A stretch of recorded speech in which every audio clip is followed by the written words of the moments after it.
Chapter 1, verse 1 of the book of Jonah reads like this. Now the word of the Lord came unto Jonah.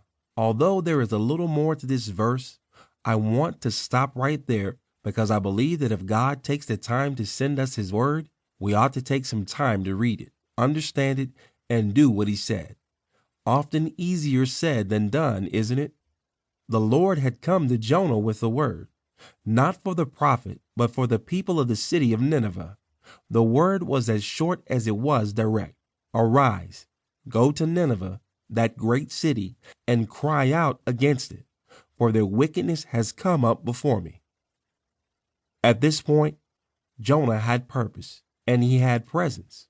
What he lacked was the willingness to be obedient to the commission of God. When Jonah heard the word of the Lord, he immediately began to pack his suitcase with the things that he would need for such a journey. The problem was that his destination and the Lord's destination were a paltry 2,200 miles or so in opposite directions. Instead of going to Nineveh, Jonah chose to go down to the cruise ship terminal and buy a one-way ticket on a ship that was bound for some sun and fun. In packing his suitcase full, Jonah gave an appearance of obedience. After all, no one was watching him pack that suitcase.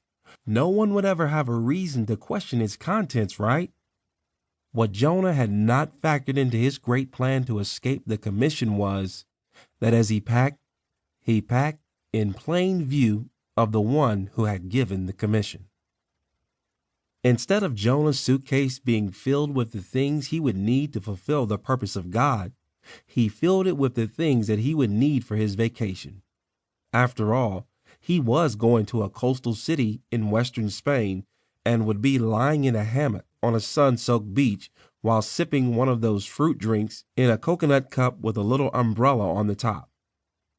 In his mind's eye, he could already see himself on that beach, in that hammock with that drink in his hand. He pictured himself sipping that fruit drink slowly and savoring every drop, all the while watching the little umbrella as it was being twirled ever so gently by a warm ocean breeze.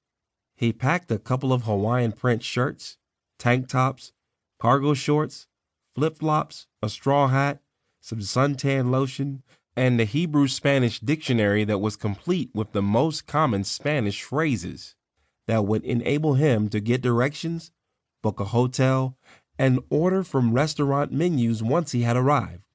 With the suitcase in his hand and wearing the disguise of a tourist so as not to be discovered as a disobedient prophet, he set off for the cruise ship terminal. He had concocted a foolproof plan, or so he thought. What Jonah failed to realize was that even though he wore a disguise, the Lord knew who he was, what he had packed, where he was going, where he should be going, and what he should have been doing. The Lord knew it all.